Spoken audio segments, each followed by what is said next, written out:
पंचनामा न्यूज, सर्वसामान्य जनतेचा बुलंद आवाज। नवापूर नगरपालिकेत राष्ट्रवादीची निर्विवाद सत्ता, विकासाच्या गतीसाठी अजित पवार यांची मुंबईत भेट।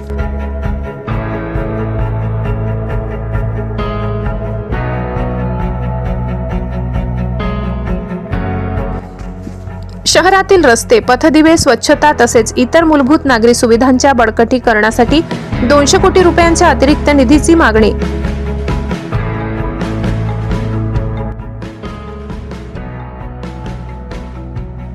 नवापूर नगरपालिकेत राष्ट्रवादी काँग्रेस अजित पवार गटाने निर्विवाद बहुमतासह सत्ता स्थापन केल्यानंतर शहराच्या सर्वांगीण विकासाला गती मिळाली आहे। निवडणुकीत दिलेल्या आश्वासनाची पूर्तता करण्याच्या दृष्टीने पक्षाचे ज्येष्ठ नेते भरतभाऊ गावित यांच्या नेतृत्वाखाली लोकनियुक्त नगराध्यक्ष जयवंत पांडुरंग जाधव, गटनेते नरेंद्र नगराडे आणि 20 नगरसेवकांनी मुंबई येथे उपमुख्यमंत्री अजित पवार यांची सदिच्छा भेट घेतली। या भेटीदरम्यान सर्वप्रथम उपमुख्यमंत्री अजित पवार यांचा भरत गावित, नगराध्यक्ष जयवंत जाधव, गटनेते नरेंद्र नगराडे व नगरसेवकांच्या हस्ते सत्कार करण्यात आला। त्यानंतर नवापूर शहराच्या विकासाशी संबंधित विविध मुद्द्यांवर सविस्तर व सकारात्मक चर्चा झाली।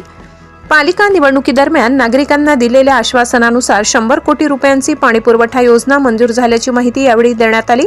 शिवाय शहरातील रस्ते, पथदिवे, स्वच्छता तसेच इतर मूलभूत नागरी सुविधांच्या बळकटीकरणासाठी 200 कोटी रुपयांच्या अतिरिक्त निधीची मागणी उपमुख्यमंत्री अजित पवार यांच्याकडे करण्यात आली।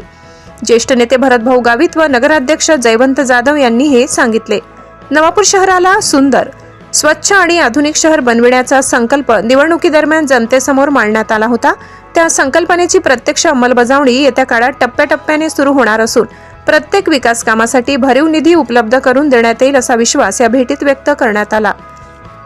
या भेटीमुळे नवापूर शहराच्या विकासाला नवे बळ मिळणार असून नागरिकांच्या अपेक्षांना न्याय देण्याच्या दृष्टीने नगरपालिका प्रशासन आणि लोकप्रतिनिधी कटिबद्ध असल्याचे स्पष्ट झाले।